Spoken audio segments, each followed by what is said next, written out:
Hey guys, Jonathan here, and today we're taking a look at every single LEGO Quinjet that has ever been released that is designed to have a minifigure in it. So this doesn't count polybags or any kind of smaller builds like that. Basically, if a minifigure can fit in the flight seat, it's in this video.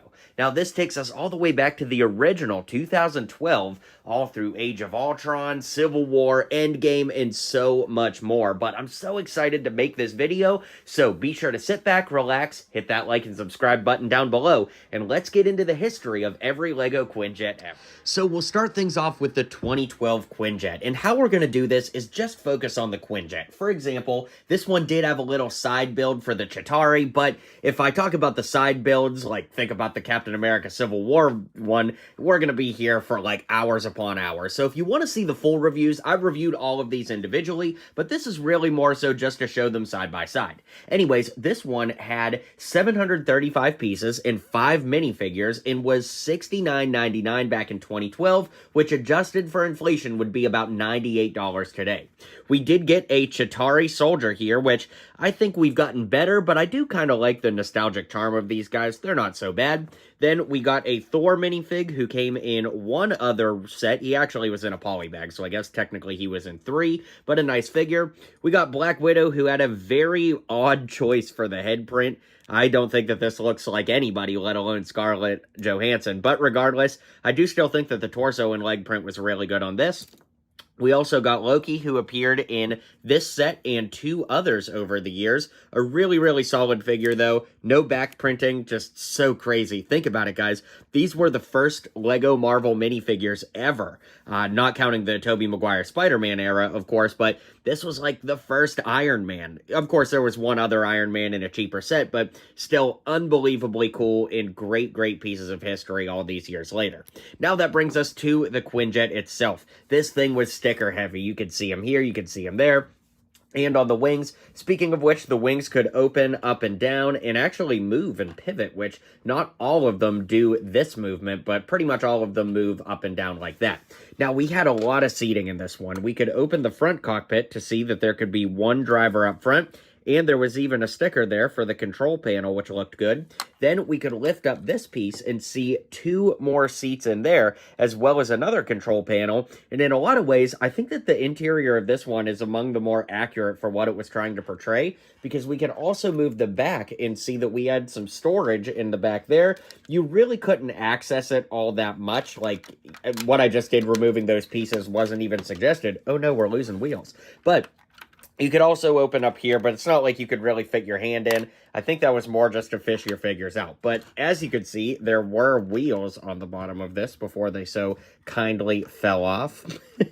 But there you go, guys. I mean, that's really all there is to say about the build itself. As far as play features go, we did have some flick fire missiles underneath both wings, which were cool. I dig that a lot. And then we could also click this red button here, which would drop out this little drone from the bottom. Now, of course, this didn't even happen in the movie. There was no drone like this that we saw in the first Avengers film, but it was just a fun little thing to add, and I think that this is a great build all these years later. You know, is it the best Quinjet? No. I mean, I feel like a lot of people would probably say it's among the worst ones, but there's just something so nostalgic and charming about it. I don't think it's aged great, but I also think it's probably the one that's aged the best in terms of nostalgia propping it up, and for that reason, I still hold this one in pretty high regard. It'd be another 3 years before we saw the Quinjet again. This one was the $80 Quinjet from Age of Ultron, which adjusted for inflation would be about $108 today, with 5 minifigs and 722 pieces. So piece count-wise, not that much different than the last one, actually 13 pieces less. Plus, this did have a side build of like a little van and all that, so that's kind of interesting. As for our minifigures, we did get the Iron Man in his Age of Ultron uniform here, or I should say armor. Of course, he did appear in other sets from Age of Ultron back in the day, but it was nice to get this one. Really great detailing on the torso and legs. Of course, that helmet opening up was super cool. We also got Black Widow, who was not exclusive to this set, but in my opinion, this Black Widow head is the most Scarlett Johansson-like likeness that LEGO has ever offered us, so I'll always love it for that. Of course, here we have Ultron, and as we'll see with the Ultron from 2025, this one is definitely not aged great in terms of MCU accuracy, but it is kind of the perfect marriage between Ultron's comic book look and his MCU look without leaning too far into one or the other. So while its screen accuracy isn't as great as it used to be, I do still like it for its own charming reasons. Here we have Captain America in his Age of Ultron outfit. Of course, this came in several sets back in the day, including many from Captain America Civil War, so he's not exclusive by any stretch. And then we have Vision, who was kind of accidentally exclusive. We did get Vision in other sets, of course, but this version was exclusive because he has the blue gemstone in his head. He was based off of the concept art for Age of Ultron, which, of course, we knew he was going to get Loki's scepter placed in his head with the Mind Stone, but at that time, it was going to be blue instead of changing to yellow as we saw. So with that being said, they based it off the concept art, and we never got another Vision with the blue gemstone. Now that brings us to the Quinjet itself. Of course, we can move the wings up for park mode, and then the wings can move down for flight mode. Up front here, we have a little cockpit where you can fit one character to sit. Of course, in the scene in Age of Ultron, Hawkeye is the pilot, but this set doesn't come with Hawkeye, sadly. I do like how this is down at an angle. You can see that you actually bump that down. That looks really good, and we can open this up to reveal a motorcycle inside, and there's a 2x2 piece here that's hidden very, very sneakily that when we press that, it actually drops the motorcycle out a little something like that. Then, of course, we could go ahead and close this back up. Then, bringing us underneath, we can move this stud shooter out. It's on those ball joint hinges, which is really nice. And then we can also drop this piece out. I can never quite get the play feature to work, though. You're supposed to be able to drop this piece out for like a rope to have your figures fly into battle with. But beyond that, there's not really a ton to say about this one. Of course, we can open up the back here, and there's a little bit of storage as well as the ever-famous fire extinguisher, which we actually did see in the previous Quinjet. I just forgot to call it out. So I do like when they give us a little bit of storage area or places to put more minifigs, because this is the Avengers' main mode of transport in the movies, so it's always good when you can fit more than one, because, like, think about this. You could literally only put one figure in here, and I guess you could, like, lay some figures in there without the motorcycle, but still, it's a cool piece, but definitely needs to upgrade, as it were, and that will happen as the years fly by. That brings us to the 2016 Quinjet, which was a part of the Captain America Civil War superhero airport battle set, which also, ironically, retailed for $80, which would be $108 in today's money, and that entire set had 807 pieces. What's crazy, though, is we got a control tower with that, a little luggage cart, and the actual giant man build. So it's crazy that this is actually a pretty nice compact Quinjet, but let's look at those figures up first. Of course, we got Bucky Barnes, and all the figures from this set have aged so great. In fact, some of these are some of the most desirable, sought-after Marvel minifigs ever, just because of how much detail went into all of these. Of course, Scarlet Witch was awesome. Not super accurate with that torso. She had more of a corset in the battle here, but this exclusive waist cape piece was really awesome. And of course, the double-sided head with the angry red eyes was cool too. Then we got our Iron Man, and this was the only Civil War Iron Man armor for quite some time, but we did get a new one in 2025 with that version of the airport battle, which is a far, far worse set than this set, but the minifigs definitely have aged nice, and this is a cool minifig in its own right for the classic Iron Man style. Now, a lot of people just assume that all of the Ant-Man microfigures are the same, but they are not. Ant-Man in this movie does not have the red lines near his eyes on the helmet, and so this microfigure is very specific to his prototype armor that he wears in Civil War.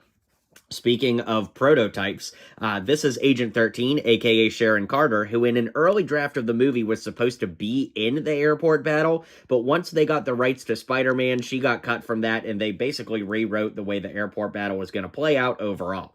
That being said, we have War Machine up next, an absolutely amazing minifig, and like I said, one of the most desirable minifigs in the LEGO Marvel lineup due to that great leg and torso printing, and even a unique mask print, which we can lift up, and the head underneath, in my opinion, looks absolutely nothing like Don Cheadle. This was the head they were using on Cyborg back in the day, actually, from DC, so he was both a teenager and Don Cheadle at the same time, which, kind of cringe, but it is what it is, and it all works out. Then we got Captain America, who's the same as the last set, so we won't focus too much on him. Great minifig, but not much new to say. Then we have the Quinjet itself, which, like I said, is pretty fascinating because it technically has the least amount of pieces of any of the three we've looked at so far, but still delivers a lot of the same features with the wings that can fold up for park mode and fold out for flight mode. We got a big giant Avengers sticker right here on the windscreen, as well as Stark Industries there and Avengers logo stickers on the back. But we can lift this up to see we can fit 2 people in the front of the cockpit for the very first time. But as far as the interior goes, it is definitely the least detailed of any Quinjet to date. And as play features go, it's actually scaled down quite a bit, but we can twist this knob, which brings these stud shooters out from underneath, and they're very cleverly tucked into the body of the Quinjet. Then we can open up this back hatch, and for the first time, we don't have any place to put minifigs in the back, but we do have this rope that, like, it can help a minifig, you know, fly through the sky or something like that. But yeah, overall, this is definitely the most disappointing Quinjet to date, and although I really, really liked this at the time, you know, as time goes on and I see more impressive builds from LEGO Marvel, this one's not aging super, super well for me, other than the fact that I have tons of nostalgia of finding this set early at Walmart and having to decide between this set or groceries, and I'll give you a hint, I picked this set. Our next Quinjet is one that a lot of people forget about, and that is the prototype Quinjet from the Captain Marvel movie, which came out in 2019. Now, this one actually retailed for $29.99, actually the cheapest Quinjet on its own, and understandably so, with only 307 pieces and 3 minifigs. But this would be about $38 adjusted for inflation now. This set was cool because it did give us a young Nick Fury. He also came in a poly bag, so he wasn't exclusive per se, but definitely cool to get young Nick Fury. Then we also got Talos, our only Skrull minifigure ever from LEGO. No printing on the back of the head and plain black legs, but still a really nice figure. And unbelievably, like I said, the only Skrull, like never in a comic book set, nothing. Then we got our first ever Captain Marvel minifig, and I genuinely love Captain Marvel. I've started to read the comics this year, and really like her character a lot, and I think that this is a really good representation. Of course, leg printing or even dual molded legs would have been nice, but I do think that this looks quite a bit like Brie Larson on this side, and I don't know about this side, but the other side does look a lot like Brie. And then, of course, we have the Flarkin Cat Goose included. Now, that brings us to the set itself, and this one is interesting because, yes, it is a Quinjet, but it's nothing like any of the Quinjets we've seen. It would almost be like comparing the Dark Falcon to the Millennium Falcon. Like, yes, it's the Millennium Falcon, but it's a completely separate and different thing. I accidentally removed the windscreen there, so we'll start there. There's exactly room for 1 minifigure, and the windscreen clicks into place like that. Then, as you can see over here, we can push this entire box forward. See that box? And it shoots out all of those flick fire missiles at once, and that is repeated on both sides. Then the wings can fold down, fold up, all that good stuff. And then as we turn around to the back, there's a very limited room where you can put a minifigure in there. Like, for example, you could technically get a minifig in there, but it's pretty rough. I don't even know if you can actually get a figure in. Yeah, I guess so, but Nick Fury is, like, at an angle, and I don't know how I'm gonna get him out of there now. Oops. Now that brings us to the Endgame Ultimate Quinjet. Ooh, Ultimate, yeah. Not so great, but this one was $80 as well, and this had 838 pieces, and today it would actually be $100 adjusted for inflation. Yikes. Now, in the minifigure department, we got 2 Chitauri in their very short-lived design. LEGO didn't use this design for too long, and they were all right. Chitauri or Chitauri, what can you say? Then for the minifigures, we got those Endgame Quantum suits, which at the time it was like, whoa, all the Avengers in the same outfit. This movie's going to be crazy. And then we saw it, and of course the movie was crazy, but they only wore these outfits for like 5 seconds in the movie. This looks absolutely nothing like Hawkeye, both facially, and this isn't what Hawkeye's hair looked like in the movie. This looks enough like Black Widow, I guess. It's fine, but, you know, nothing too crazy. Thor, not even close. He was Fat Thor, Bro Thor, whatever you want to call him in this movie. And this face was just a reuse from Ragnarok and Infinity War. And then Rocket was all right. You know, we get Rocket in the brown fur color scheme, but I never really minded the gray. And of course, he had that kind of gunmetal gray shoulder armor here, which made him completely unique and exclusive to this set with that headpiece. Now, moving into the set itself, we actually had a lot of seating area here. So right here, you can see there's room to put one pilot up front. And of course, there's a really nice sticker of the schematics going on. And then this entire middle section opened up in two places, which was so crazy. And we actually had a lot of seating here. So there's two seats facing one another, all kinds of clips on the wall to store weapons and stuff. We have another fire extinguisher hanging out there. And the stickers here are hard to see, but there's another schematic on the wall with the Avengers logo in the bottom corner there. Then when we turn the whole thing around, we've got an Infinity Stone and Infinity Gauntlet schematic there. Now, look, we've all seen Endgame. I don't have to tell you, this isn't super accurate to anything we see in the movie. It is a nice build, but none of those Endgame sets were accurate at all because they had to avoid spoilers as much as possible. So I guess that this is like the Quinjet that they take into space. No, they take Star-Lord. They take the Guardians ship into space. So I literally don't know what this is trying to represent from the films. I think it's just doing its own thing, but we can open this in the back here. Then we can lift up this, which is a stud shooter repeater. So when you twist it, all of those studs will fly out. And thank you very much, Gravity, for opening that up. We had this little trike thing here, which was a very odd build with stud shooters and basically like a minifig is supposed to lay on it and hold the bars. It's a very weird build. I always preferred to just set that aside and use the open back here for transport of the Avengers, because of course you can fit probably the most Avengers of any Quinjet in this one if you leave that out. Of course, when you put the gun back in, it does take up quite a bit of room, but you can still fit a lot of Avengers in that empty space, and the gun does have to be up top, and then you wheel the trike in, then the gun goes in. It can't go in any other direction, but yeah, overall, very weak outing. It is nice in terms of size and scale, and I actually like the color scheme a lot on this one too, but sadly, not the best one here. Thankfully, though, very few stickers on the exterior, just like the engines, the wing there, but yeah, pretty forgettable overall. 2023 sent things in a totally different direction. When the year kicked off, we got the now very famous and beloved Avengers Quinjet. This was based off the 2012 movie, of course, and this was awesome because we got so many minifigs in it. Of course, a upgraded 2012 Captain America with a double-sided head, which was just so amazing. He's been in a lot of sets now, but back then it was amazing. Then we got Iron Man, of course, another great minifig to add to the collection. So great with so much detail. And again, we've gotten this in several sets now, but at the time it was groundbreaking. Then we got Thor, who had been in the Thor's Hammer set the year previous. Of course, not super accurate with those lightning eyes for the 2012 version of Thor, but still a great minifig nonetheless. Then we got Black Widow, who did not have leg printing. It would be until Avengers Tower before she got leg printing, but that arm printing with the SHIELD logos was absolutely amazing. Then, of course, we got Loki, and this figure was great too. Now that I think about it, I think he actually came with a hairpiece as well, because you could put it on this side with the muzzle on, but still a great minifig, and honestly, probably the best Loki minifig ever, and I don't know how it could be outdone. Now, onto the Quinjet itself. This played into the more modern approach of actually giving us like a nice black, almost Star Wars UCS style display stand. And of course, that goes into this square right here. While I have it turned upside down, though, you can see that we can move these wheel gears down, which is just so crazy. That you've got those wheel landing gears, and then we've got another one up front. So you could actually, like, drive this thing around, which is just unbelievably cool. Like, not necessary, but so cool that LEGO did it anyway.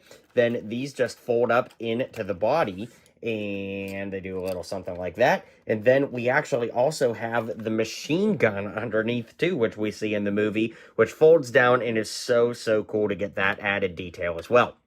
Now, one thing I love about this is, of course, the cockpit off to the side. We can lift this up. It's a little tricky to get to, but we can lift that up to see that you can fit 2 figures in there. Oh, Tony's hair is in there. I don't know why that is. Anyways, you can fit 2 minifigs in there, one in the front and one in the back position. There are a lot of stickers in there for the navigation, which is cool. Then we can lift this all the way up, and hey, what do you know? There's Loki's hair we were talking about. Anyways, you can see that we have 6 seats on the inside. 1, 2, 1, 2, 1, 2. And that's really cool. I actually did a mod on the channel of how to take this bar out so that you could actually reach your whole hand in there. So I like that quite a bit. Then we can open it up, and we've got lots of storage in the back.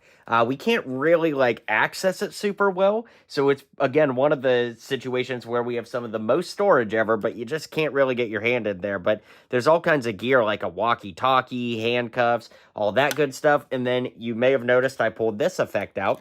That's because over on the wing, we've got this here. And then you could take your Iron Man minifig and have him flying alongside the Quinjet, just like this. So basically, you could put all of the Avengers in it and have Iron Man flying beside. But this one, I actually didn't mention the price, was $100 when it came out. Today, adjusted for inflation, it would be $105, and it had 795 pieces. So, one of the more piece-heavy versions to date, but still really cool. 5 minifigs, none of which ended up being exclusive because they all appeared in various other places. But again, at the time, they were all brand new for this set, and that was pretty darn awesome. One other thing to mention is you've got all of these, like, A logo, Avengers logo. It also came with an alternate sticker sheet that had a bunch of S.H.I.E.L.D. logos on it. So you could make it the Avengers or a S.H.I.E.L.D. Quinjet. I did the Avengers, obviously, and I just think that this is such a cool set. And honestly, I don't know if I like it more than the 2025. The 2025 is still so new to me, but it is definitely a standout for sure. Now, this little one is honestly more of an honorable mention than anything, but this is the Quinjet from the $500 Avengers Tower. I don't really know how you put a price on this, considering it's one very small element of an absolutely epic set. So I don't really know how I'd put a price on it. I don't know how I'd put a piece count on it, but we can lift this up and you can fit exactly 1 minifigure inside. They have to lean all the way back and place it like this. And then, of course, you've got stud shooters on the side and some S.H.I.E.L.D. stickers on the wings. Got those little turbines there. And actually wheels, because you could actually, like, roll this into the Avengers Tower, which is so incredibly cool on that landing deck. And I do think this is a really, really amazing micro build, but I don't think anybody's going to say this is their favorite Quinjet. It's just something interesting that we, of course, have to add to the lineup. All right, folks, this is the Civil War 2025 version of the Quinjet. And this came in the Civil War Airport Battle that retailed for $100 in 2025. It is not a good set by any stretch of the imagination, and if you want to see a video of me tearing it apart, well, I've got that review on the channel. But that being said, the minifigures here are interesting. This is the Spider-Man from the Sanctum with arm printing, which is really nice, but no leg printing, although he did get dual molded legs, which was kind of nice in its own right as well. Then we get the new 2025 Black Panther, which can't decide if it's from the comic books or if it is from the MCU. It's kind of a nice hybrid between the two, but it's certainly not accurate to Civil War or the MCU, so not really a great minifig to be included here. Then we get Black Widow, who, this is technically her first Avengers movie, 2012 outfit, but the more modern version of it. And it's not a bad minifigure, and to be honest, I don't want to nitpick it too hard. I mean, this figure does represent what she wears in the movie decent enough, but technically it's not 100% accurate, and that is a little bit disappointing. Then we get a new and exclusive Iron Man in his Civil War armor with those little mini arc reactors all over, which look really good. Of course, the helmet lifts up, and we've got Tony's face underneath, just like every other modern Iron Man. Still a really nice figure all around, though, but technically the only true new exclusive here as far as head-to-toe parts. And then we get Captain America, who, yet again, is not in his Civil War outfit. They reused the Age of Ultron outfit. It is a good figure for Cap. You know, you got that reversible head and everything. And I guess technically, as far as these videos go, you know, the different Quinjets, this is the only time we got this specific minifigure with these. So there's that. Then we have Wanda, who I would say is technically more accurate than the other version from the actual Civil War set in 2016. Still not a great minifig, but well, I don't know. I guess maybe it is a great minifig. I've just seen it in so many sets that the novelty is worn off. But yeah, there's Wanda for you. Then we get quite possibly the least accurate minifigure ever in LEGO Marvel, right up there with Happy Hogan from Far From Home, and this is the Winter Soldier. Now, the torso print is actually pretty nice on this, but this is what he wears in the Winter Soldier movie and looks absolutely nothing like what he wears in Civil War. Of course, they didn't give us arm printing, which is really annoying, and he reuses the same legs that are used on Black Widow and a plethora of other LEGO Marvel minifigs, but the head is really where this falls apart. I mean, in what reality does this look anything like Sebastian Stan? And in this movie, Winter Soldier has dark brown hair, not black, so not even the hair is accurate on this. So the torso is nice for a Winter Soldier from a movie that this isn't even from, but beyond that, pretty disappointing minifig all around. Then, of course, we get Falcon, who is the same torso and leg and head print that appears in Avengers Tower, so it is nice to get him in a cheaper set if you don't have Avengers Tower or won't be able to get that one. It is a nice minifig all around. The wings are brick-built and posable, and you've got Red Wing on a sticker on the back, which is cool. Now, we'll move all of that aside to take a look at the Quinjet, which I would say is right up there with the more disappointing ones. Of course, it is designed for only one figure to fit inside, and that figure in this case is Bucky Barnes. So we'll go ahead and lay him back. It's very reminiscent of the Avengers Tower version, with only being able to fit one minifig inside, and there are quite a few stickers. The wings do fold up, and we have stud shooters hidden underneath, but yeah, just pretty disappointing build all around. Again, very, very similar to that Avengers Tower version, but not really a one-to-one either. So, yeah, disappointing, and so disappointing that I almost forgot to even include it here, which is kind of insane. And now that brings us to the 2025 model, which, of course, I love that 2023 we looked at, but I do think that this one might be superior in every way. The design just looks so much better. Honestly, the build experience was a lot more fun with all of the techniques, and the fact that we can display all the minifigures down below is pretty unique and special in its own right. Now, in the minifigure department, we have a motorcycle, which Black Widow goes on, and unfortunately, Black Widow kind of loses some points here because this is not the outfit she wears in Age of Ultron. It's not even remotely accurate to what we see her wear in the film, so that's definitely a disappointment, but we can clip the motorcycle there for display. We get Hawkeye, who's the same as the Age of Ultron slow-mo diorama set from 2024. Very nice figure. Really don't like that face for Jeremy Renner, though. I really don't think it works for him, but the quiver is nice, and it makes for a great fig. Then, of course, we get Quicksilver for the first time since 2015. He's using that absolutely atrocious Bucky Barnes head that debuted for LEGO Marvel earlier this year in the Civil War airport battle, but the hair and the torso are absolutely awesome, and it's so great to get Quicksilver again after a decade. So I love getting the figure, but man, we all have to do something about that head on there because it looks horrible. Then, of course, we get Iron Man, and Iron Man and Ultron both clip into those J-hooks to be flying around the set. This is the same Iron Man that debuted last year in 2024. Really great print overall. I think it's definitely a nice upgrade from the original one, but there's a certain charm that original one has that this one, I don't know, it almost feels too modern in a way, but I do like it, and if you didn't have the original, this one is definitely a nice change of pace, I suppose. But then we get Ultron, who's absolutely better than the original from 10 years ago in every single sense of the word. I just love the printing on the head, the torso, and of course, it's way more accurate to how he looks in the movie compared to the original one, so you gotta love that, and it's so, so cool. So they all clip in a little something like that. Then we can move the camera back here, and you can see that we can actually spin the entire thing around. This borrows a little bit of design cue on the stand from the Guardians set, the Guardians ship, where it can do that as well. But if we lift this up, you can see that it clicks into place right there with these exposed studs as well as those Technic blue pins, and then that gives us the actual set itself. So the set is amazing with the way that all the shaping is done and all of the colors. We do have quite a few stickers if you just kind of take a closer look at that. There's a lot of stickers, but the one that isn't a sticker is the big windscreen up front, which is awesome. We can lift that up to see two seats in the back and one pilot seat up front, which is really, really cool. There is a navigation sticker on that computer.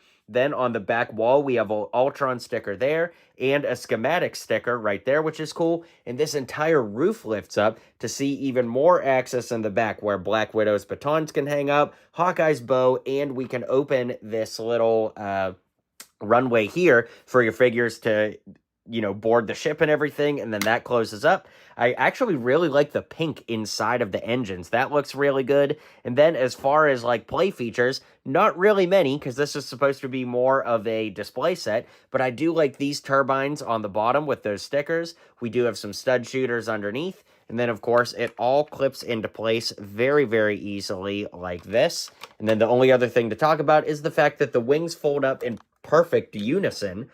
And I really, really love that. So here we go with that. We'll put it back on the stand. You do have to kind of line it up, but once you do, it looks absolutely amazing. So there you go, guys. The Age of Ultron 2025 Quinjet. Well, that's all we've got for today, guys. After looking at all of them, I think it's evident that the new 2025 one and the 2023 one are the two real standouts in terms of both play value and display value. All of them have brought something interesting to the table, if not history and development, but at the end of the day, I think the two most recent ones are the absolute best. But let me know what you think in the comments down below. Be sure to hit like and subscribe, and I'll see you guys on the next video.